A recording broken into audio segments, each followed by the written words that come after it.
Hello everyone, I'm coming live for my podcast episode on High Vibe Monday, which is also going to go on YouTube. And today we're going to talk about how to create powerful Facebook Lives so that you can attract to yourself your ideal client. Now, last week we talked about selfies, so I'm not going to go over the presentation and all those things that I talked about with selfies and the prep, like dancing to really nice songs so that you raise your vibration. I do that actually before every podcast episode because, believe me or not, I'm incredibly nervous before an episode. I'm always afraid not to find the words because I'm French. I'm afraid to trip myself up, to say something really stupid. So I need to do that mental preparation, and that's something that, we'll talk about mindset next month in April, so that's something you might want to look into as well. But what I want you to know is that Facebook Lives are the best way to become visible in your business because they have actually 3 times the engagement of other videos. And you don't do Facebook Lives the way you do normal videos. You're here to engage with your audience. You're here to talk about something that possibly you've tested people are interested in. And the best way to do that is usually just to post on your page at some point or even on your profile. If I was to talk about this, would you be interested in it? Something like that. Or if you have a question day in some of the business groups that you hang out in, you could do the same. Or if you actually have an audience, you could ask them ahead of time. Because one of the secrets of Facebook Lives is to build that expectation, build the excitement about you coming on live, okay? So the thing though is, if you don't do your Facebook Live right, you're actually going to put people off and they might not give you a second chance. That's the problem. Because people don't like wasting their times. People are more and more want things to be fast paced and to get to the point. And I was actually very aware of this with my daughter over the weekend because we watched a film that was quite old, and the way the film started with all the credits and everything was so slow, and she said it's going on and on and on, and I was like, yes, I know, darling, things have changed in the past 20, 30, 40 years, and what people used to find acceptable is no longer acceptable. So waffling is definitely a non-one. It's a no-no. Because the purpose of you showing up live is really to build that know, like, and trust. So if you waffle on video, then people will think probably if they have a one-to-one session with you, they're not going to get as much content and value as if you didn't waffle. That's just one example. The reason why Facebook Lives build know, like, trust like no other means is that, and I'm talking about live streaming. So if you had another platform onto which you live stream, please take this forward. But my experience on Facebook, I run my business on Facebook. I've had to narrow down how many platforms I'm on, and it's Facebook and YouTube for me. So that's what goes.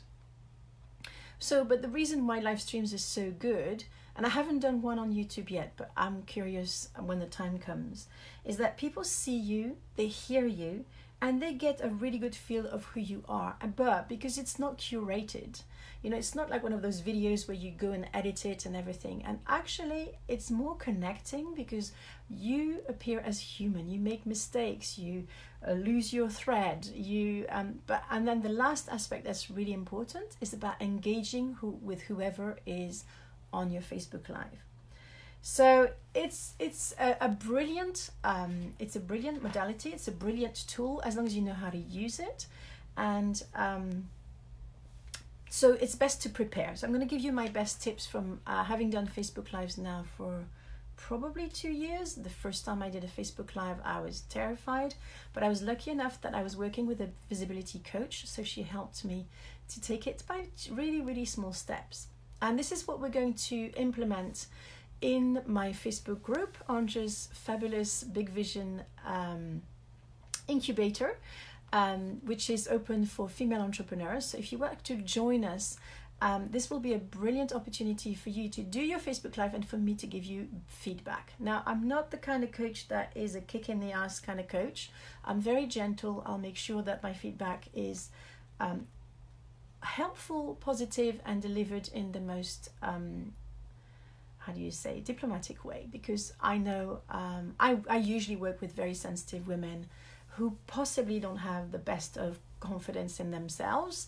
So I always make sure that whatever I say, you actually feel good about receiving it, whatever it is. And in a way, this is a bit of a digression, but because I work with angels and guides, they have a way to deliver information that even if they tell you the worst of news, you still feel good about it. So just to give you a little bit of feedback on how I work. So first you have to prepare. So what to do and what not to do, okay? I'm going to give you a few pointers. First, you need to ask yourself, why are you doing this video? What is the outcome that you want from it? What is it about? And be very, very clear what it's about. You know, I see a lot of people go on Facebook Live and like ramble and digress and everything, and it might work for some people. But for the most people want to know what you're going to talk about, that it's worth their time. You're selling your video as much, even if it's free, because people are going to use their time to watch your video that they wouldn't use doing something else. So you have to be on point. You have to be very efficient in your Facebook Live. So it would be good to do some sort of research before to see what your ideal clients wants to hear about at this point. Do a bit of market research, create content first before you dive into a Facebook Live, which is the same before you create an offer, so that you don't waste your time doing a Facebook Live that no one's interested in.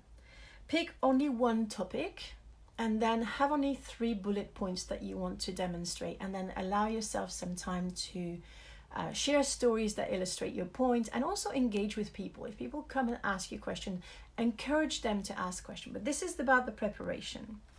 What not to do, okay? What you really have to avoid doing on a Facebook Live is to wear a mask, to pretend that you're someone that you're not.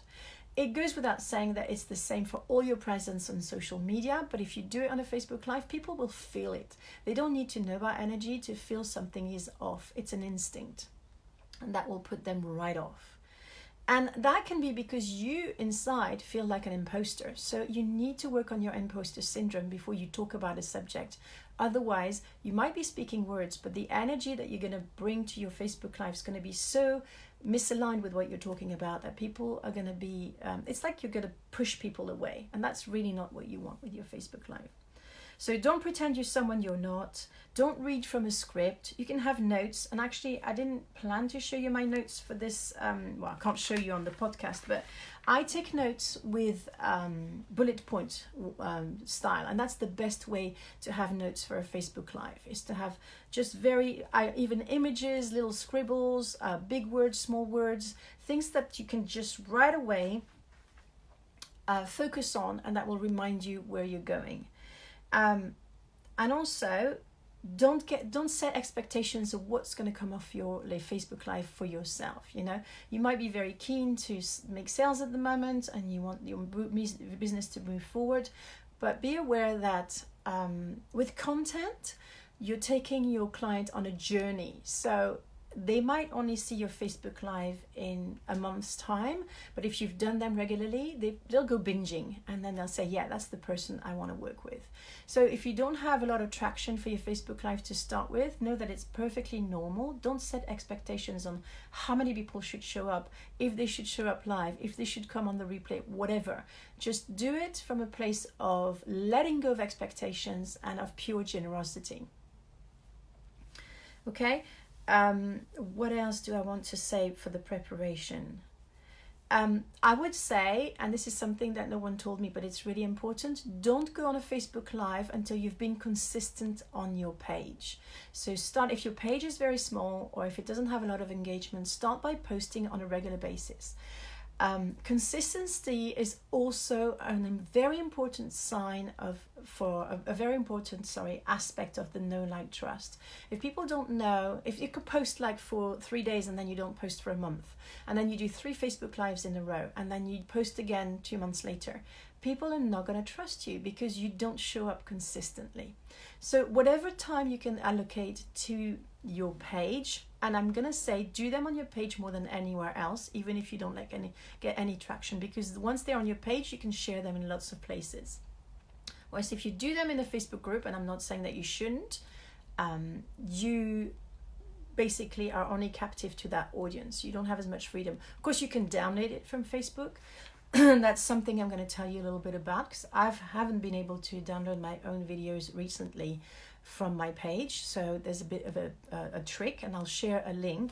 I'm going to make a note of this because it's really important. I will share a link of how you can download them, your Facebook Live, now that that Facebook's funny. I don't know if it's the case for everyone, but it's been about a few weeks for me, and it's now a little bit more tricky to download your own videos. But then you can repurpose them. If you've done a particularly good one, then you can put it on your website, for example, or you can post it in other places, or on YouTube, definitely. So the regularity of it is important. The consistency is important. I haven't been very consistent. I usually do Facebook Lives when I do a challenge or when I promote an offer. But I'm definitely going to change that for my page. Don't do a Facebook Live in a noisy environment. I mean, I've seen some people do that, and I've even had people come on my podcast in noisy environments, and it's incredibly distracting. It needs to be good quality. Don't focus so much about the lighting, your makeup, or anything else. What's more important is that people can see you clearly, that they can hear you clearly, and that there's no. I mean, I'm sure you've been through that experience of listening to someone with a super bad background noise that just puts you off. There's too much to watch for you to be able to indulge in that sort of problem and put it on your audience. Okay? And also one more thing, you would normally not need to use headphones, you know, those hanging headphones that have a little microphone next to you. But if you do, make sure that you don't wear clothes that it's going to rub on, because that's another thing that is really annoying, and that is going to impact the quality of your Facebook Live. So that was not the prep, that was more the what to do and what not to do. Now let's move on to the prep and the 4 steps to the Facebook Live process. So the 4 steps for me are the preparation, then the how to go live from a mobile phone. I'm sorry I can't help you with a computer, but I'm sure you can find that information online. Number 3 is I'm going to tell you what to do during your Facebook Live, and then after the Facebook Live. So let's get started. First, you have to prep yourself mentally, your mindset. So I would suggest that if you have any fears around Facebook Lives, if you have any fears around visibility, I've just finished a challenge. It's no longer available, but I'll probably have it available for sale as an audio for you to purchase. So it's called Ignite My Inner Venus.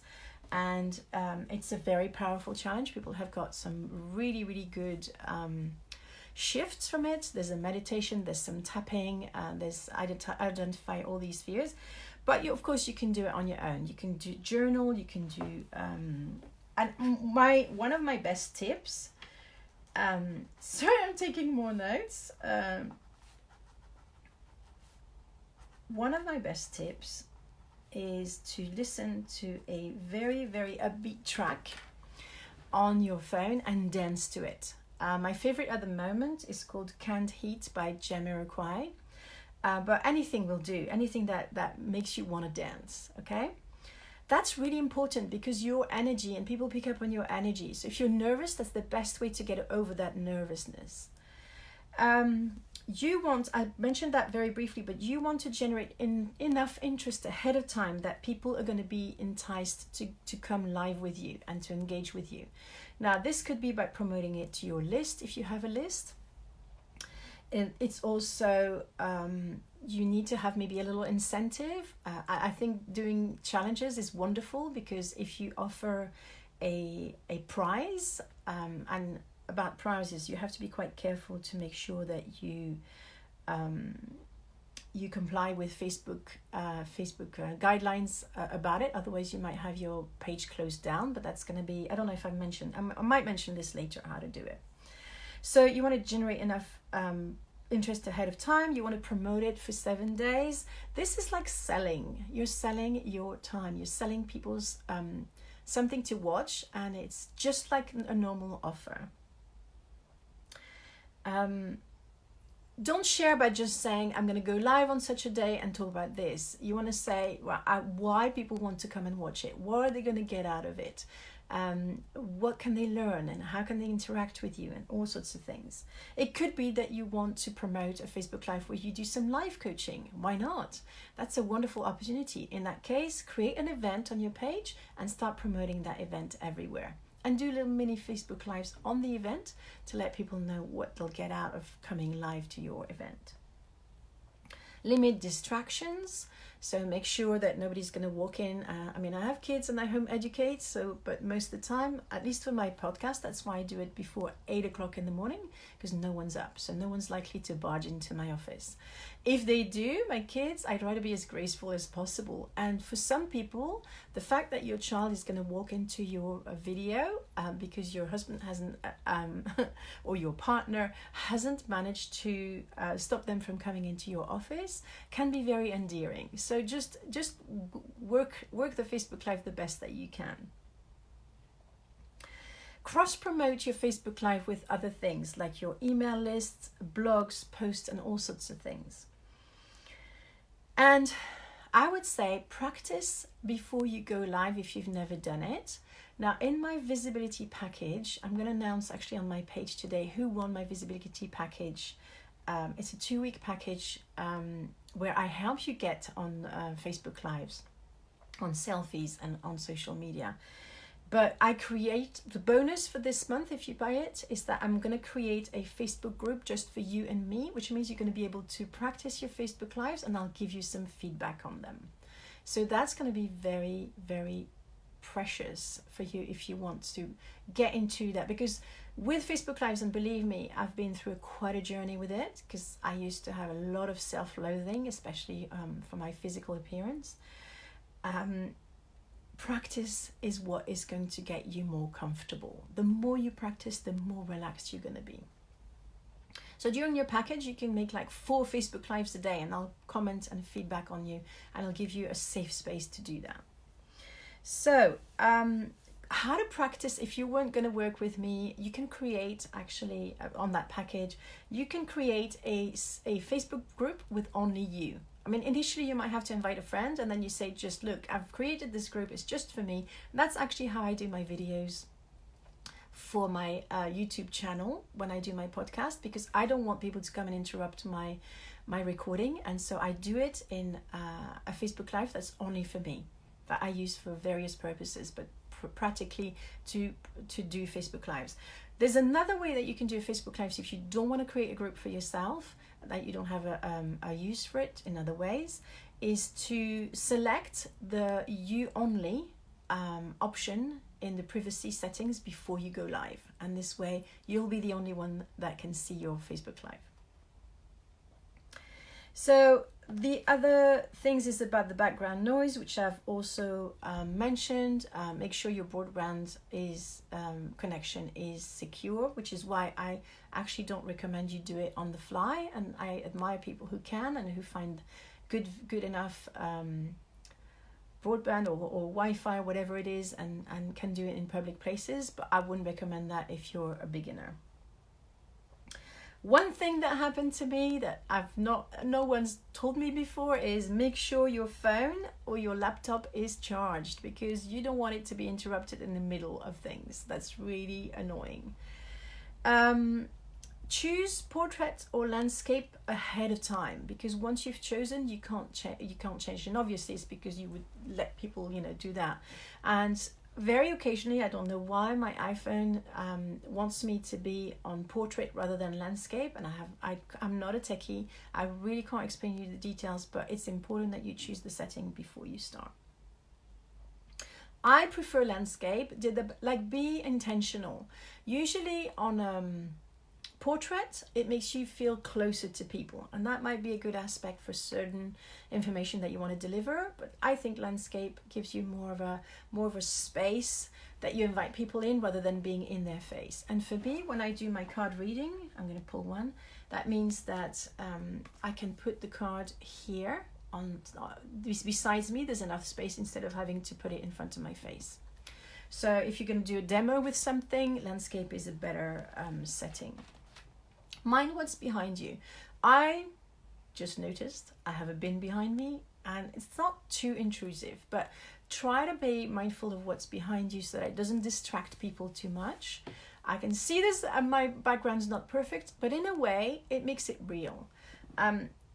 Some people have backdrops, and even though I know it's a great idea once you get to a certain point in your business and you have a brand image, and I know maybe one day I'll have one, it's not necessary. In fact, if you're in your normal surroundings, it creates that know, like, trust, because people can see where you live, they can see what's behind you, and that can be a good thing if you can keep things relatively tidy. But as I said, even if there's a bit of mess, it makes you more human. People like human people. They like people who are not perfect, because nobody's perfect. Nobody wants a perfect person showing online. I mean, some people might, but I know for my part, that's not what my ideal client wants. So maybe think a little bit about what your ideal client wants. But if you're listening to my podcast anyway, you're not one of these people who want to appear as an expert and look down on people and that whole admiration marketing. So just be real. Now, there's one thing that you have to be mindful of. If you know at what time your audience is at work or asleep, try to do your Facebook Live when they're not either of these. Now, for me, it's very difficult because I actually work with internationally, so there's no good time to do it, which is why I'm not so bothered about people coming live. But I always ask people when I do my Facebook Lives, if you watch the replay, please comment below and let me know that you're here, and sort of thing. But we'll talk more about what to do during the Facebook Live. Okay, so that's about it for the prep. Right, now let's move into the actual, hang on a minute, I turned my page too far. See, I'm not perfect. I've kind of missed it a bit, but that's okay. You know, I'm live and I'm human. So step number 2 is how to go live from a mobile phone. So very simply, you create a post on your page. You scroll down to Facebook Live option, which is a little red camera. You click on it. You write the title for your post so people know what you're talking about. This is incredibly important. I will never watch a Facebook Live or a video that doesn't tell me what it's about, because I don't want to waste my time watching things I'm not interested in. So by not putting an interesting title, a line that will grab people's attention, you're actually missing out on viewers, because they'll just ignore you. Press done once you've written the title, and then I think it's go live. It's a little blue button. And if you haven't done this already, you need to give access to your camera and your microphone on your phone to Facebook, because if you don't, then that means you can't do a Facebook Live. So that was step number 2. Now, step number 3 is during your Facebook Live, what to do. I always smile at the beginning of my Facebook Live, and I always smile at the end. This is a tip that was given to me by a girl who, that visibility coach that helped me to get on live, and that's one that I'm eternally grateful to her for. Even though for me at the beginning to smile on camera was like agony. So when you go live, put your best smile on. If it's difficult, try to imagine that you're smiling to your loved one, to your pet, whatever it is, use your imagination. And then after you've smiled and welcomed your audience, you can get started. Maintain eye contact as much as you can. So it's sometimes a bit tricky with cameras, because you need to see where your camera is on your phone, and you need to look towards that direction. don't worry about stumbling on your words. You've seen I've done it several times in this video, and I'm sure it's not put you off. As long as the content is interesting, as long as your personality shines, people will be very forgiving on your mishaps, because probably they've not done a Facebook Live themselves and they already admire you for coming live. Does that make sense? Make sure the lighting is not distracting. I am very aware. I'm in my office at the moment. The sun's going to turn and it's going to go right into my face, and that can be really distracting. It was distracting for me. So what I usually do, lighting is really poor in my office. So most of the time I just have to do with it. I face the window, but if the sun is facing you, put a blind on that will act like a screen. So it diffuses the light and you don't look like you're, like in the spotlight too much. Probably what's happening now, if you haven't a chance to go and watch my YouTube video, it's probably the best lighting I've ever had, and it only lasts a couple of weeks around the equinox. So I have to just put up with what lighting is in my office, but I try to not to make it distracting by having, if you had a spot into your face that like half your face was lit and the other one wasn't. I know these are basic stuff, but just I'm trying to help you with all the things that I've learned over the time. So you make sure you welcome people, and you make sure you tell them why you're doing this video, and then wait for people to come onto your Facebook Live. So let people know, ask people where they're from, ask them to comment below to let them know they're here, all that sort of thing, because there's always a delay between the time you come live and the time that when Facebook actually puts a notice out that you're going live. And if you dive into the content right away, that means that people who are going to come live, you're going to have to repeat yourself. So you can say from the start, if you're coming on the replay, fast forward a minute or two, because Facebook Live, I've just been welcoming people, that sort of thing. And then you could even, if you really, if you have the time, is when you go back on your video after you've posted it and you see the time, if you see when the content starts, on your description for your video, you say, if you're watching the replay, skip to, and you put the minute where it actually starts. That people will love you for it, rather than having to go through your entire warm-up when you're waiting for people to come live. Does that make sense? I don't do it yet, but it's on the cards for me. It's just I don't have as much time to go and edit and curate all my content, because I only work 1 day a week. So for me, done is better than perfect.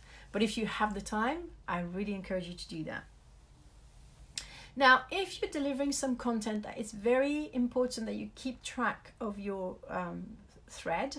Make sure you tell people when you're going to address comments. So I've seen a lot of people who go on Facebook Lives, and I've really appreciated that, who said, look, I'm not going to take comments until the end of the video. I'll let you know when they're, I'll go through the comments. And that can actually keep the consistency of your message. That can be a really beautiful way to deliver some content and then be there to react at the end.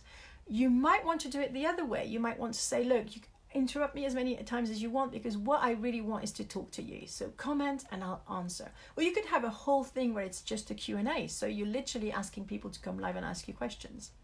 Now, if you do that, you need to have a bit of flesh and content to deliver if nobody comes live, because otherwise it's a bit of a waste of everyone's time. So you see how you can play with lots of different things. Some people might want to do a demo on a Facebook Live. So let's suppose you had, there's lots of makeup demos. I don't know if that would work on a Facebook Live. Usually I see them more as curated videos. But just think about it. I do actually Facebook Live card readings for people, and they're very, very popular. People get really engaged. So that's a good way to get engagement and get people to know what you do. Mine are about visibility in business, which is quite unusual. But if you're a psychic, that's definitely something I would go for on my page. Not doing too many, and stick to the ones that you do live. Otherwise, you'll just attract people who want freebies.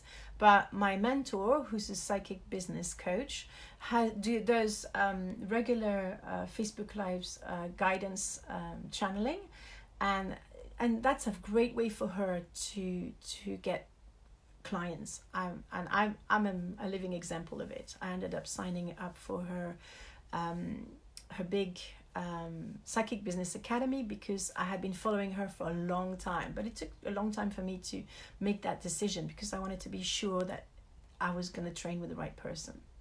And because I business oriented, she just ticked all the boxes. So you can see as well that consistency. She did it every week. She did it in her group. She created a group, all that sort of thing. It's really important. It's not just going live. You have to have a strategy behind your Facebook Lives. Okay? Now, you can share in your group if you have one from your page. And I suppose if you've come to that point where you have a group, you probably know how to do that. I didn't. You can't do it from Safari. I'm on Mac. I had to download Chrome. That's the only, for some reason, I don't know why, that's the only browser that allows you to share live in a group. So if someone joins, please make sure that you welcome them, at least at the beginning, okay? Because be responsive, be in the moment. And that's why it's important to have notes, so you can go back to your notes after you've greeted your audience. Does that make sense?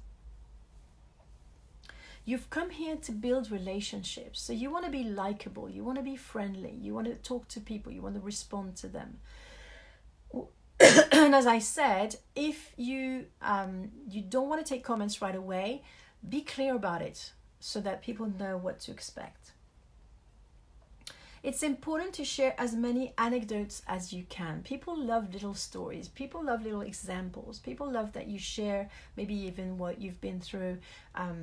If you have this, if you know, very often our ideal client is a younger version of ourselves. So for me, my ideal client, she's not necessarily, I'm not saying that it's only my only client, but she has issues with visibility.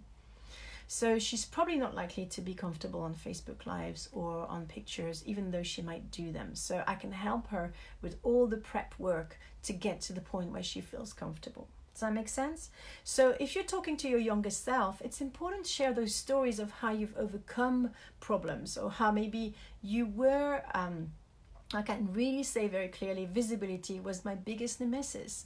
So it took me years to become visible because I've only been online for 5 years, and before that I didn't really need to be visible. In the brick and mortar business, or if you're a therapist in a therapy room and you're going to take your work online due to the current world circumstances, the level of visibility that you need to be in is completely different. You have to have your face on your page. You have to put your face in on Facebook Lives even more than before, because people need to trust you if they're going to put in your hands their precious business or their family life or their relationship or whatever it is that's so personal to them.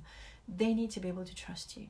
And going live is the best way to do that, as I said, if it's done right. But share stories. Stories are incredibly important.